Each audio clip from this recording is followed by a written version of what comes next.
Gusto ko yarn. Vice ganda. Ibinuking nga ba ang team song ni Kim at Paolo?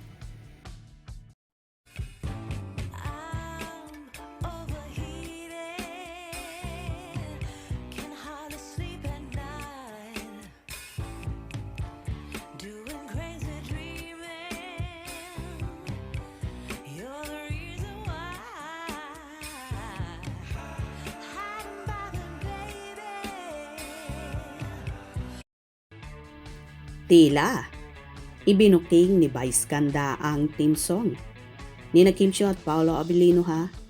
Sa Grand Finals kasi ng tawag ng Tanghalan Duets 2 ay tinukso ni Vice Ganda si Kim na kesyo bakit parang naiiyak ito sa kanta na mga nagwaging sina Christian Tibayan at Arvery Lagoring.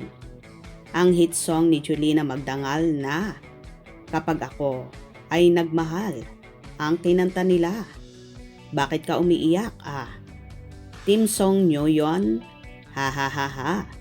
Sabi ni Vice kay Kim na obvious na si Paolo ang tinutukoy. Kapag ako ay nagmahal.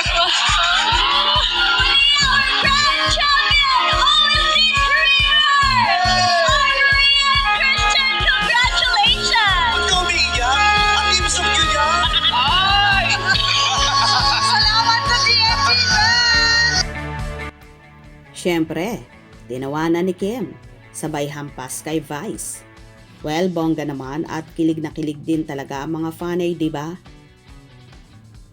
Anyway, panay na panay talaga ang ginagawang pangbubuking ni Meme Vice Ganda sa kanyang anak-anakan ding si Kim Chiu. Halata naman kasi kay Kimi na so in love at lalong nagiging blooming.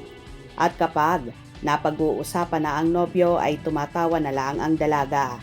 Kaya nga gustong gusto siya palaging alaskahin ng kanyang mga kasamahan sa It's Showtime.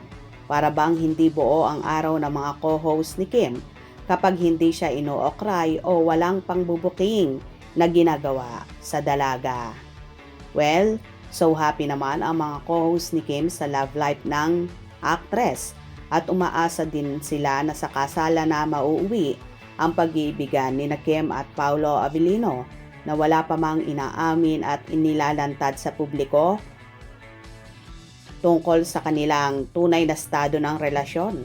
Pero sapat na at naniniwala ang buong Kim Paulandia sa mga hirit ni Meme Vice Ganda at sa It's Showtime family.